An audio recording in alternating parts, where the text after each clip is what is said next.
I am absolutely thrilled to be here. Thank you, Victor, and thank you, Alex and Startup Grind, for having us. Hotel tonight, by the way, is not public yet, but you never know. One fine day. There we go. I was on mute, so I'll do it again. Thank you, Startup Grind Barcelona, and Howard, it's great to be here. Let's go ahead and get started. First of all, I was hearing Schultz's speech before, and this applies to you as well, because I understand you're going to be coming to Barcelona, and I would like to ask you, with everybody here, why Barcelona? Well, why Barcelona? And we're opening up a development office here, which I'm super excited about, for my digital media company, LoveToKnow. I originally actually first came here as sort of a very circuitous route, from writing the book, and I eventually met Jordi Agusca, who's awesome with Axio GenCat, and came over here, and we gave a talk in the book and so forth. And then when I was here, he was also kind enough to introduce me to the startup community, and I fell in love with the city, I fell in love with the people, I fell in love with the startups, I fell in love with the food, I fell in love with the wine. I think that's enough. So there you have it. So when all these people I hear people are trying to rush to get to Silicon Valley, now we have reasons why people are coming to Barcelona from Silicon Valley. And one of the challenges that we're talking about, setting up a development shop here, which is, I understand, one of the reasons that you were here, not just the food and the wine and the beach and the politics. Yeah, my wife questions whether, which is the priority there. But what are some of the, the challenges that you have found here after this initial period of falling in love with Barcelona and everything it has to offer? Yeah, there are challenges, obviously, with any remote office or any remote, work situation. But we've been doing that a long time at LoveToKnow. In fact, I also helped co-found a company called FlexJobs, which is the leader in remote work in the United States. It's a job-oriented site. And sure, there are challenges. Obviously, it's different culture, there are different laws, there are different, things like the social taxes and the labor laws and so forth. But, we first of all, first of all is pick your team. And, we've had people like Ignacio Costas from, RCD and GES and other folks that Jordi and Alex have introduced us to. And, once you sort of get over the shock of some things, it's really, to us, it's been much easier than expected. And of course, the key is ultimately to, just get going. Like any startup, of course there's challenges, but you need to take that first step and just keep your feet moving. Well, we're honored to have you here, but you're obviously not based here. Can you talk to us about some of the tools and operationally, not challenges that you've had, but how do you manage to function with all the different 60 companies that you've helped found or funded?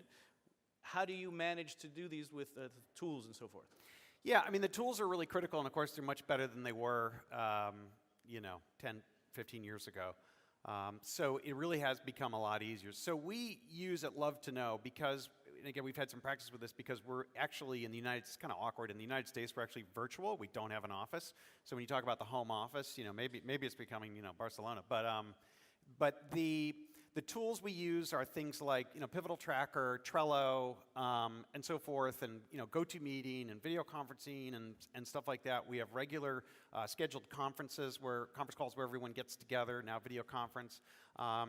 We also have a sort of an ethos at LoveToKnow of pushing down responsibility to, the people, to individuals, and we give individuals a lot of responsibility, and of course we expect a lot, but the result is we don't have to have like a lot of command and control sort of from headquarters, and we found it works out really, really well, and the tools certainly make it a lot easier, and of course if you have the right people, everything's easier, so that's obviously a big component.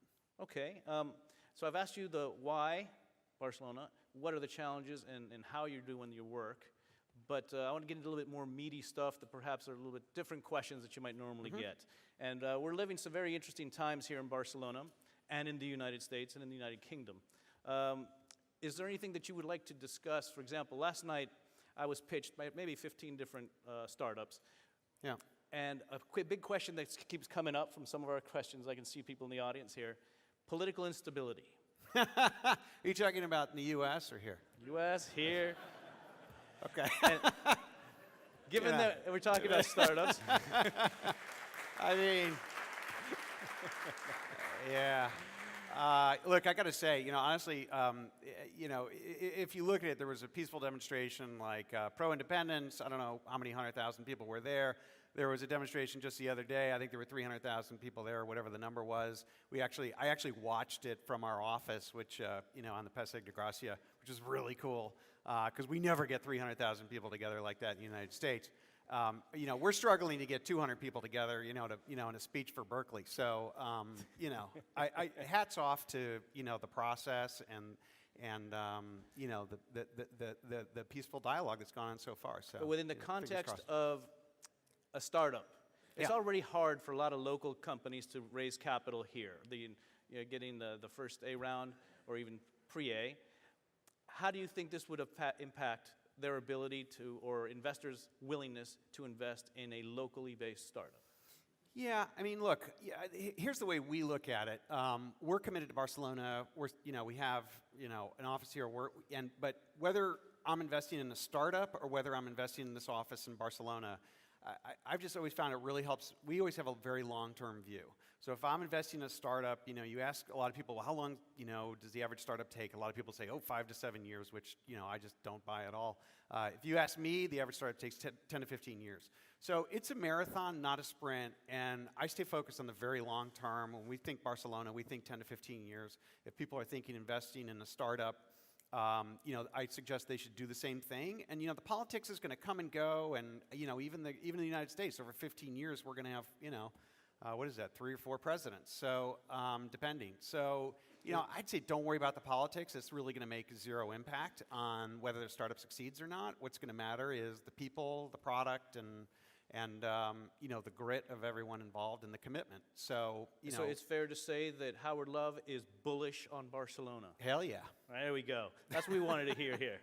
No, I really am. Look, one of the things that really kind of captured me, my interest about Barcelona is when I was over here and, got to know a lot of the wonderful people and groups involved in startups, is it just really reminds me of Silicon Valley kind of 25 years ago. So I moved to Silicon Valley 25 years ago for guess what?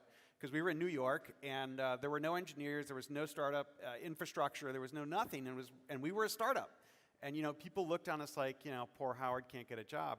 That's, I think my mom felt like really apologetic, about the whole thing. That's why we went to Silicon Valley, because there's no way to grow a company, unless you can get the people.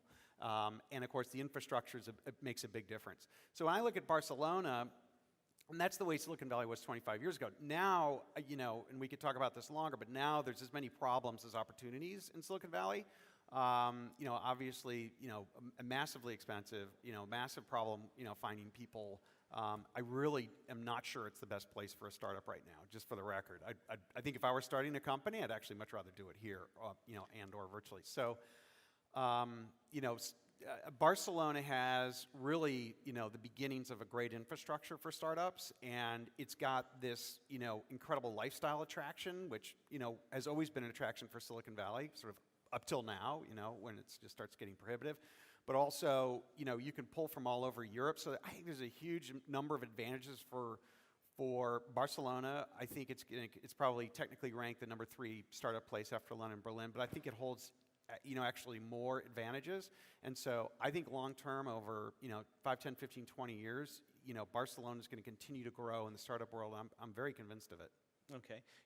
For this year, I actually spent January through most of May identifying companies or investors in California and Dallas and Chicago that were willing to invest here. And actually, what they're telling me is the same thing as you are, and they try to put it in terms of pricing dynamics and so forth. But taking a long-term view, I think, is perhaps more intelligent and more impact. I was hoping that you could also discuss, one of the things that's very traditional here at Startup Grind is to talk about a subject that you've actually dedicated a chapter in your book, which is failure. And I was hoping you could discuss your take on should we interpret failure, how do we learn from it, and what should we not do, as well as perhaps give some examples of things that didn't go quite the way that you were hoping. Yeah, you wouldn't have time for that last part.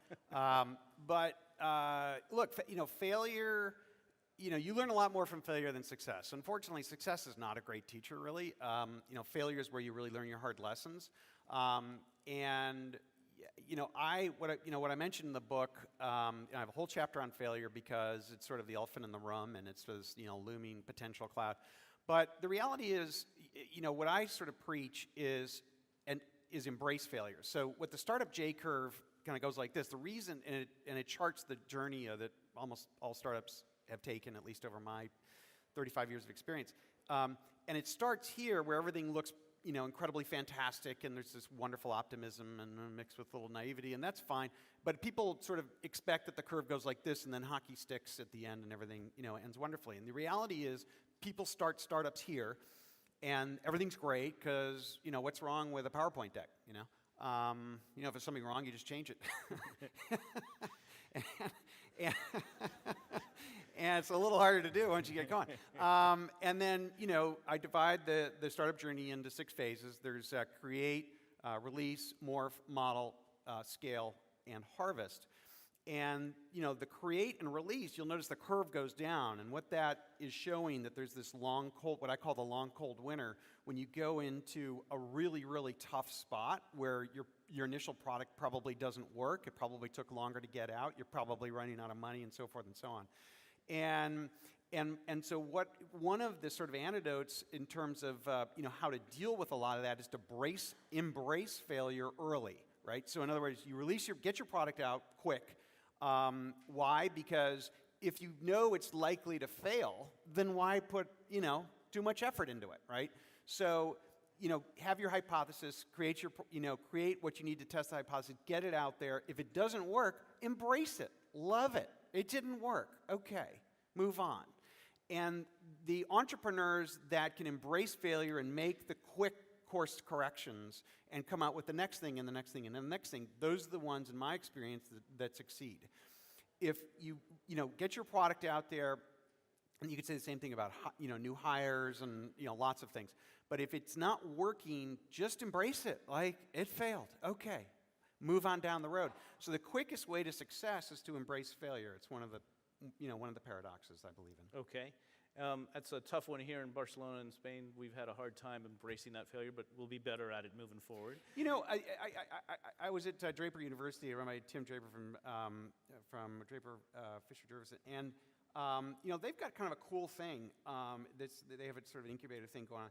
And when someone fails, they're encouraged to get up on stage, talk about it, and you know what happens? You know what the whole crowd does? Standing ovation. I love that. Like, celebrate it. It's a failure. We had a sort of a product initiative on a call yesterday with LoveToKnow, and it clearly didn't work. I mean, it was a bomb of epic proportions. Except the only good news is that we had only spent 2 weeks putting it together as an MVP, this particular feature. So on the call, I'm like, congratulations, to the product manager. Like, you got it out there in 2 weeks. We all thought it would be a great idea. It wasn't. And guess what? Now we're moving on to the next thing. So that's just, how many failures did Thomas Edison have on the way to the light bulb? 10,000. Exactly. And every failure just means, another one lesson step closer learned. to success, right? So. Anyway. Okay, then something I'd like to, we spoke about this downstairs. Last night at the cocktail, probably had about 15 people pitch me their startups. Okay. And one of the challenges that I have found here that we really need to improve on is the ask. Yeah. I've seen a lot of really good entrepreneurs with fantastic plans, and then it's a very weak ask. But even worse is what you and I discussed. I'd like to give you to discuss the ask. Yeah. Yeah. I mean, what we were talking about, so the thing about the secret to the ask is not the ask. The secret to the ask is all the work you've done prior to the ask, right? So if you have, you're meeting someone or whatever, and if you have done all your homework, right? You know about this individual, you've reached out to them, you can relate to them, him or her, and you're respectful of your time. You show up, you do all the right things, and then perhaps you continue that relationship. Hey, there's a follow. They ask for maybe some more information. You get that right to them. Blah blah blah blah. Then you're ready for the ask, right? And you know what? People will respond to that, and they may say no, but they're going to be thankful you did your work, and they're going to be polite and respectful about it. So when I hear, people talk about the ask, I think they think there's like some magic formula, like that they're gonna, bump into you and say, "Hey, Victor, got a great idea. Got 2 minutes?" And they show you and like, do you want to invest? I mean, that's it. Hitting someone with kind of what I would call a cold ask, I find kind of mildly offensive. It's really a waste of my time, and your time and their time, and it is very counterproductive. And it's, I'd say it's mildly offensive. Okay. And is there a... And by consequence, people that really do the work, I am very appreciative and grateful, actually. And I may say no, but hey, it was a good conversation, and I'll leave them with something. I'll try and, help them out in some small way, Now, what is it that you think is the biggest mistake that people have done when they're trying to pitch you to believe in their idea or their business? Oh wow, there's an awful lot of mistakes someone can make, and that's fine. I mean, no one expects to see a perfect pitch. I think if you want to know what the biggest mistake is, that's easy. It's just a lousy pitch deck, right? Because again, that's like a waste of my time because now I got to go through all the questions that I'm going to ask anyway, and it's a waste of their time, and so it's kind of pretty unproductive, and I don't like it. And again, but what makes that falls into the mildly offensive category. So what I did is I put together, and it's in the book, and it's also at my website, howardlove.com. I put together what I consider to be the perfect pitch deck, and it's a template, and it's 17 slides, and every slide tells you this is what should be on this slide, right? And this is exactly how you should do it. And I based it loosely off of one that Sequoia, they had actually run into the same issue, so they put one together. I thought they had a lot of great points in there, and then I modified it and made it, updated at least for my purposes. Then I sent it around to a bunch of my venture capital friends. I'm like, this would be great. Just get your input in right now, and that way we never have to listen to another pitch, a bad pitch, right? And we did it, and you can download the PowerPoint at howardlove.com. It's in the book. And if you do that, again, venture capitalists and angel investors, they're going to really appreciate actually that you've got a cool, deck that covers all the basics.